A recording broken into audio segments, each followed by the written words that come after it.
Let me just first of all just get your thoughts on this now 2-year anniversary since the terrorist attack here and all the history that led up to this. Kind of how do you view this this situation? History did not start on October 7th. And that is unfortunately the way that many still view it. Certainly, if you read an American media report or watch an American media story, the implication is that things were going well, that there was peace, that there was no occupation, that there was no apartheid, that, as you noted in your report there, that hundreds of Palestinians hadn't been killed in Gaza and the West Bank in the months in 2023 prior to October 7th. 2023 was the most violent year for the Palestinians prior to October 7th in decades, since the Second Intifada.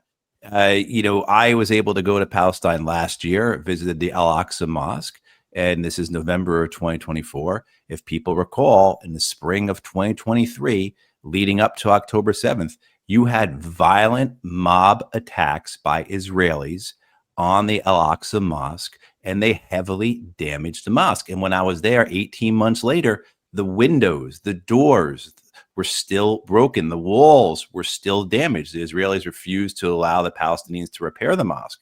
But can you imagine that type of affront, that type of insult, that type of attack on a people, such as what the Israelis had done in 2023, whether it was just the violence of the Israeli army and the settlers, whether it was things like the mob attack on the Al-Aqsa Mosque, whether it was the pogroms that were occurring throughout the West Bank as settlers backed by the Israeli military burned Palestinian villages. So to your point exactly, what did people expect the Palestinians to do? And under international law, and I would add also as well, natural law, a people have a right to resist. And so while I agree with you about the attacks on October 7th that killed hundreds of civilians being war crimes and reprehensible, as well as strategically counterproductive, the attacks by the Palestinians on the Israeli military and security forces, the people that were keeping them in what was effectively a concentration camp, were justified.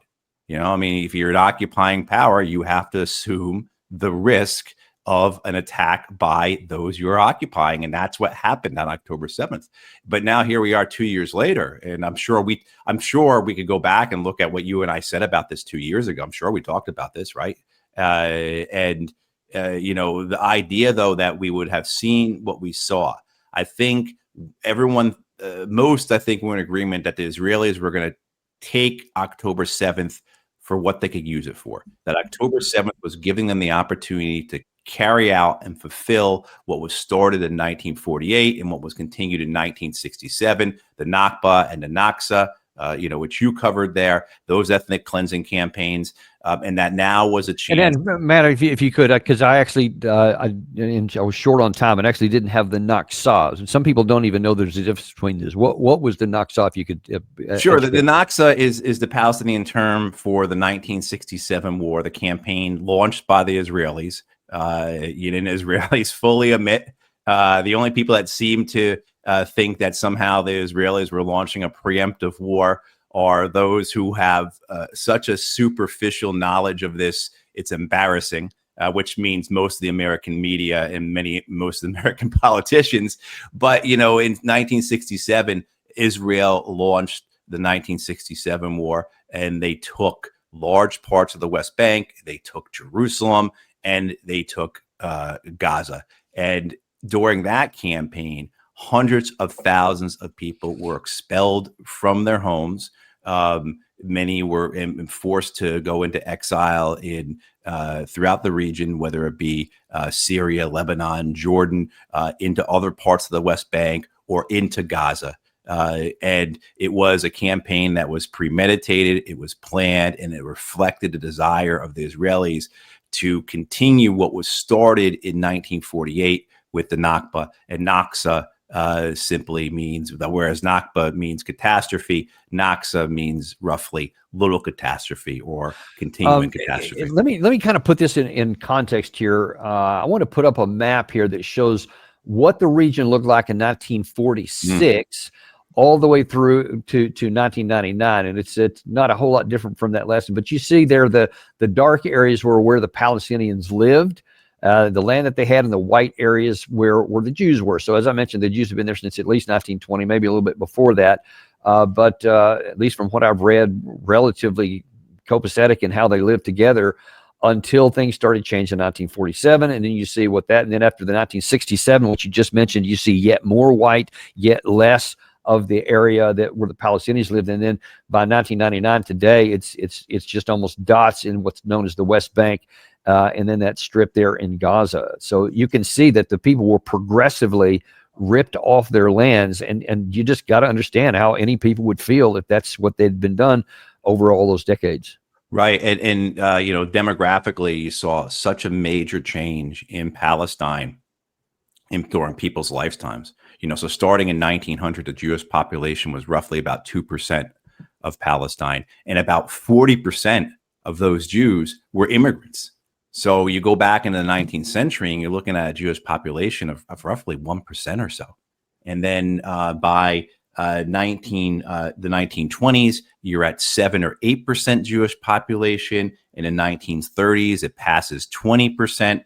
And then you get to 1947, where the population, the Jewish population is about 500,000, and roughly 1/3 approaching 40% of the population there. So you see this massive demographic swing in Palestine as a result, for no other reason than the immigration that came from Europe. And as you said, certainly I think anyone who's reasonable can understand the need for Jews in Europe to have fled, to have wanted to have a place of their own. You know, following World War II, of course, that migration greatly increases. You go from, again, about 500,000 Jews in Palestine in 1947 to well over 1 million by the early 50s. And now, of course, there's about 7.5 million, 8 million Jews in Israel, and as well as in Palestine as well. And I mean, but that demographic shift, anyone can imagine what type of pressures that put on. So as immigrants from as Jewish immigrants from Europe arrived daily, weekly, monthly, they did purchase land, but also too, as they grew in power and size, they began to seize land. And so it starts really in the 19th century, but by the 1920s, you're seeing real violence occurring between the Jews and the Palestinians. And when I say Palestinians, I mean both the majority Muslims and the minority Christians. What happens, of course, after 1948 is that most of the Christians leave. Most of the Christians flee. Flee the country in a way and go to other countries, as opposed to the Palestinian Muslims, who either were forcibly relocated within historic Palestine, or, as I said before, went to places like Jordan, Syria, Lebanon, etc. But I mean, so when you go back to, if Gary could put that map back up again, if you go back to the partition plan in 1948, you know, and you understand that in 46, that's what it looks like. And Jews are about 1/3 of the population. And then you see what the plan is. And what you see in 47 is essentially the United Nations plan. And you're saying, wait, hang on a second.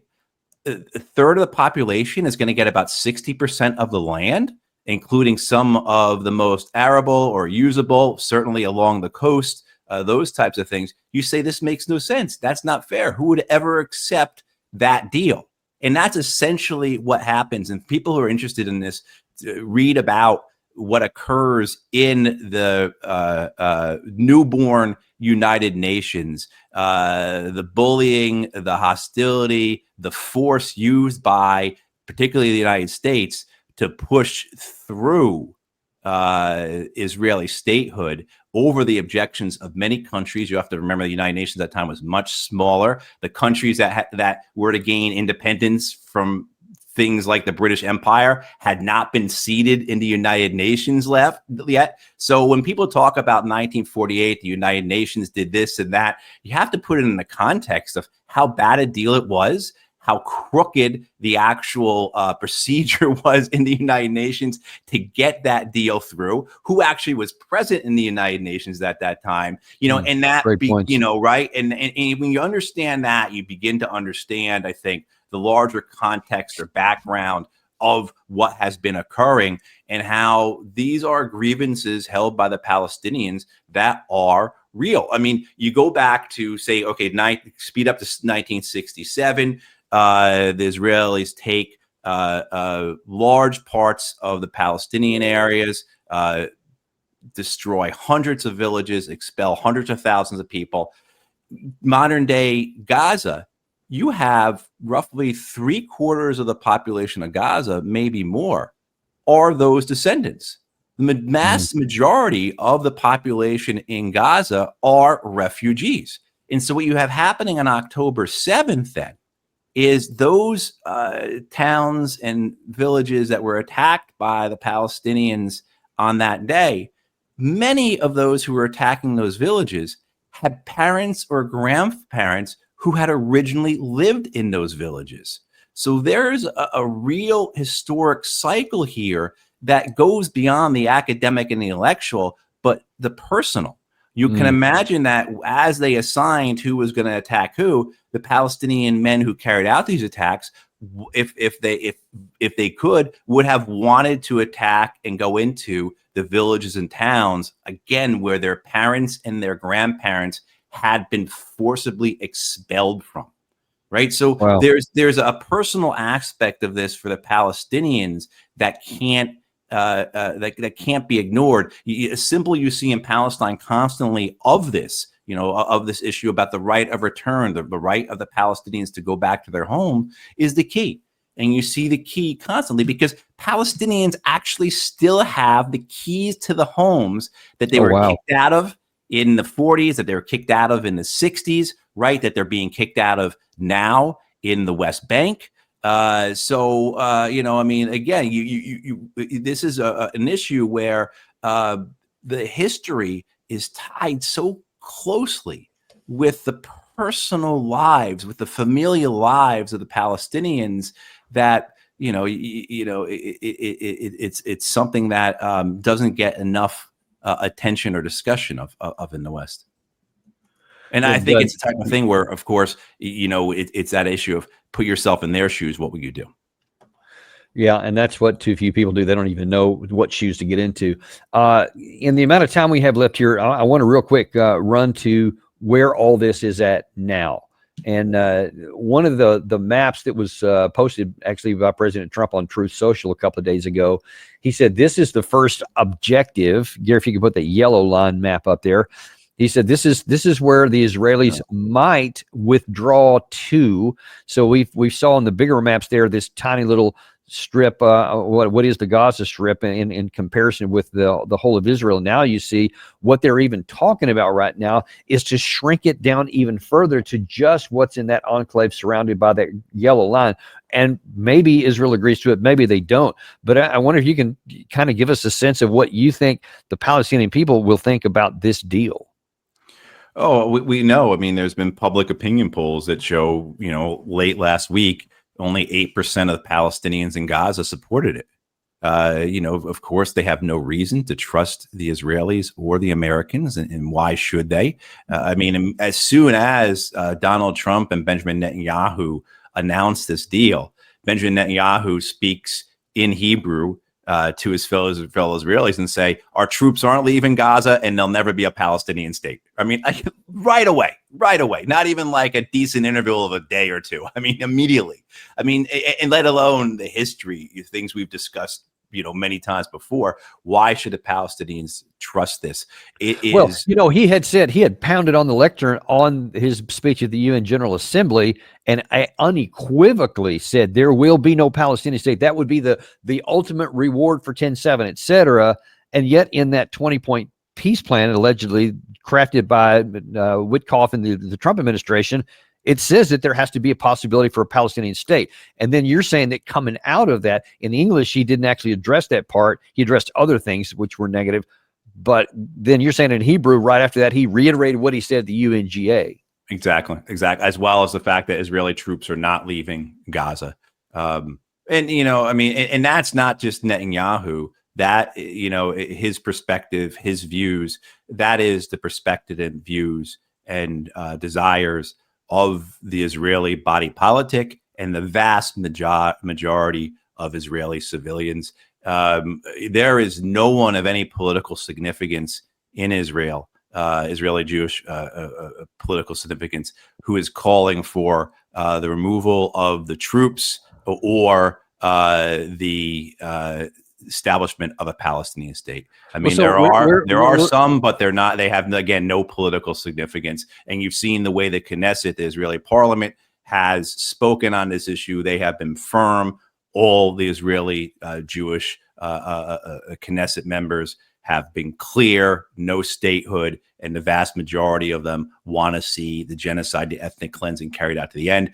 I believe whether or not the deal holds, it results in the same for the Palestinians as we've been seeing. I mean, I think you see essentially if the deal doesn't hold, the Israelis continue with their ethnic cleansing campaign. They are essentially where they were about a year ago, before they stopped what was called the General's Plan to cleanse the North, before they were stopped in their efforts at that by the January 2025 ceasefire, which was coincided with Donald Trump's inauguration.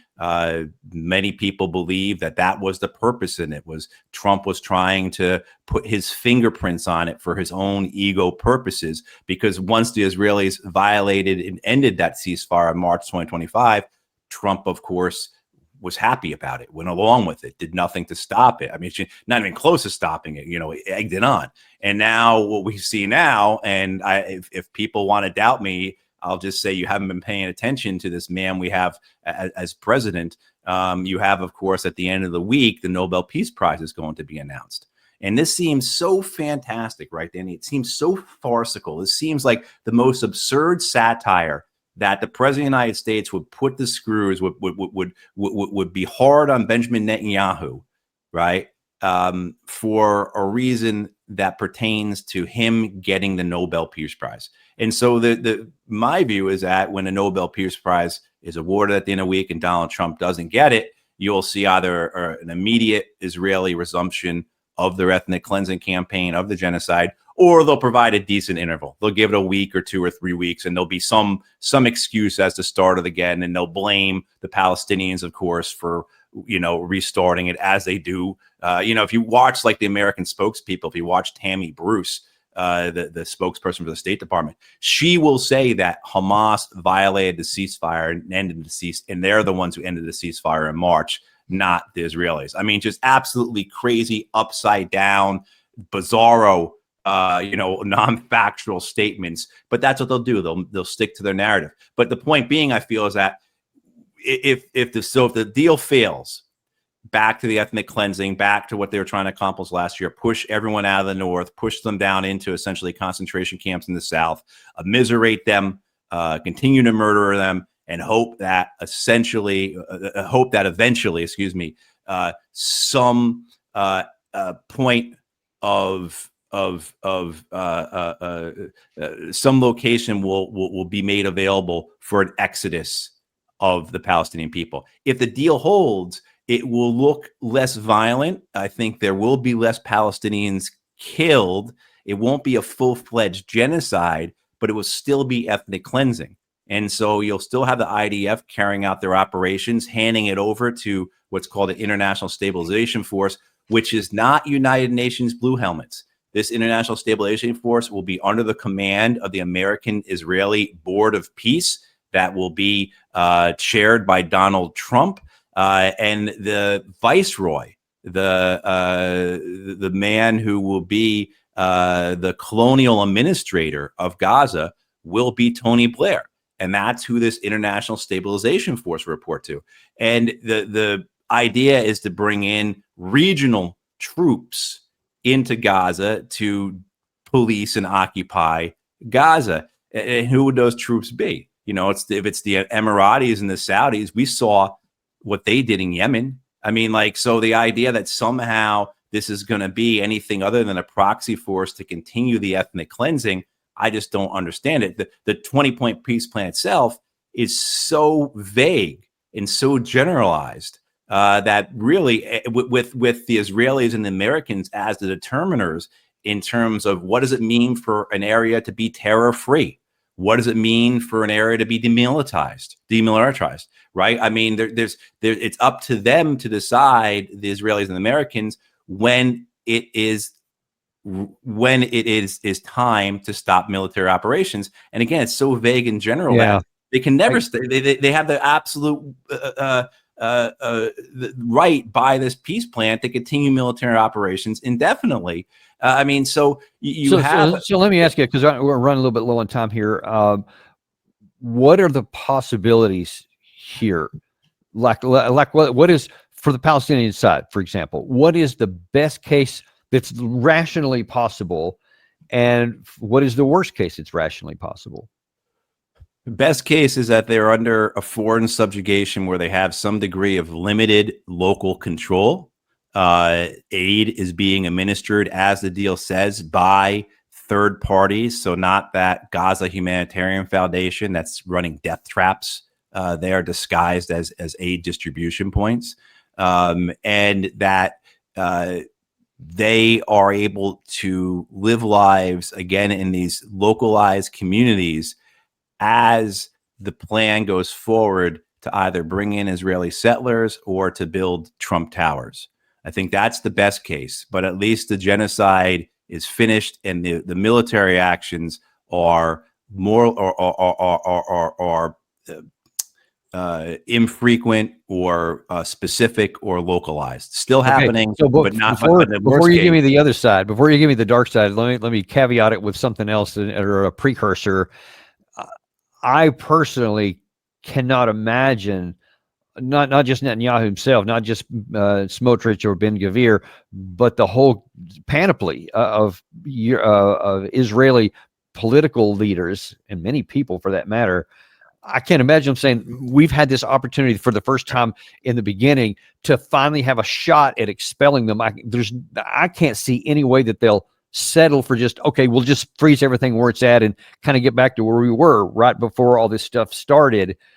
It seems to me that they will do something to make sure that doesn't happen, to continue trying the ethnic cleansing. You get the final word.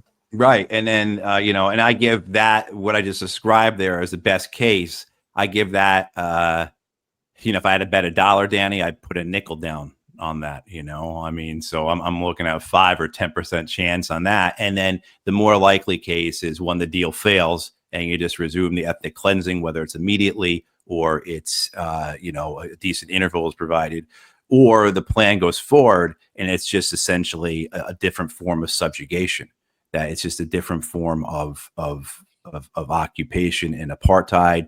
The Palestinians are kept in concentration camps, or the million plus that are on the Al-Mazi neighborhood on the coast there in Rafah, they essentially are living in a ghetto.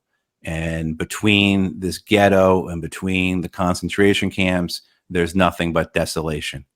And the apartheid walls and the roads that have been so successful for the Israelis in the West Bank are utilized in Gaza. These areas of these Palestinian areas in Gaza are disconnected from one another. There's no Palestinian governance except for the de facto governance that exists within the camps. I think within the camps, for lack of a better term, I mean, I'm not sure what to call those, what will be, you'll have control either by the Palestinian resistance or possibly by the Palestinian collaborationist gangs that we've seen Israel backing these last 2 years in Gaza. And then you'll have either IDF or International Stabilization Forces killing as they please. And of course, aid, food, medicine, water being utilized to further the subjugation of the people. Okay, sorry. You can go on in this dystopian manner, right. But I think that's where we're headed. Let me ask one final question, which is, in my view, the only possible thing that could interdict all of those awful things you're talking about, and that is international response. Now, we've had I think it was 156 countries recognized a Palestinian state here, and I know most of that is just symbolic. But everything's not symbolic. There has been Turkey, for example, they cut off economic aid. Spain cut off military supplies, etc. If these things, if this darker version you're talking about starts to manifest, do you see any possibility that the West, like maybe it did with South Africa, not the West, just the rest of the world, not even just the West, might finally start to take some actual concrete actions and try to do something to bring it into this? Do you think there's a possibility of that? No, I don't believe so. Well, that's not encouraging. No, it's not. I don't believe so. I don't think.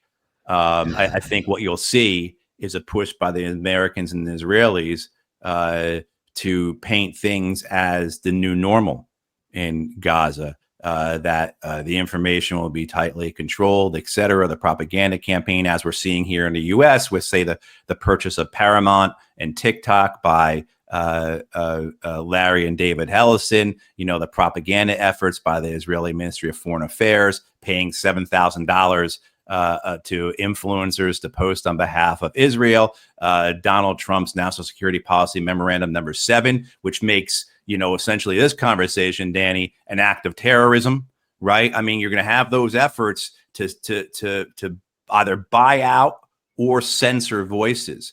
And as long as the Americans are backing Israel, then it really doesn't matter. I mean, Israel's a small country.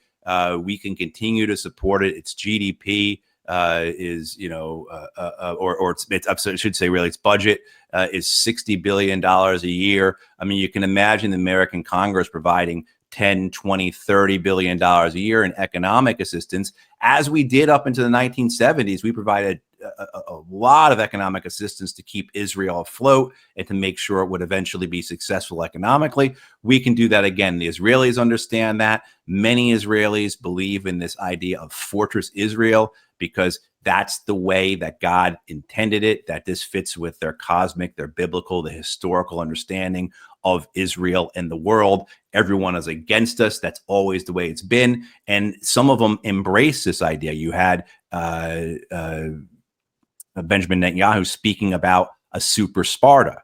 And I think backing all of that as well is this idea that it's only a matter of time till things go back to normal.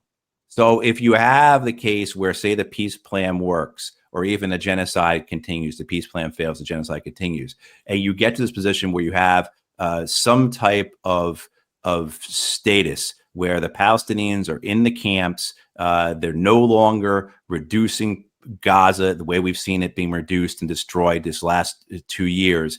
What's the acceptable number of Palestinians killed every day, every week, every month, so that the Europeans don't get offended? I mean, we've witnessed them kill 20,000 children, the Israelis murder 20,000 children. We've witnessed that for 2 years now. And the actual real actions by the Europeans are insignificant. I mean, you're right. I mean, so I think that's why I say I have extremely little or no hope for this. Well, we'll have to see where it goes. All we can do is put forth the truth like we're doing here, and to put in stark contrast the feckless and in my view, amoral actions of so many Western governments, to include our own, in the complicity in this genocide. And that's what we can do. We can just go make our voices heard and just pray that at some point God himself intervenes and does something to turn off this insanity. But in any case, I really appreciate you, because you've provided such a depth of knowledge of this that's just not given on mainstream media anywhere. And if people want the truth, they can keep coming here for it. And we really appreciate your willingness to tell the truth no matter what it is. All right. Thanks, Danny. I appreciate what you did here today. Again, making sure people understand that this didn't start on October 7th. Thank you very much, and we appreciate you guys too. Be sure and join us in about 1 hour because we're going to stick in the Middle East here. We have Colonel Doug McGregor going to come back and tell us that be careful, because there may be warnings of a new military action against Iran. Some consider that actually inevitable. We'll talk to Doug to find out why people are saying that. Join us today at 12 o'clock Eastern Standard Time on the Daniel Davis Deep Dive.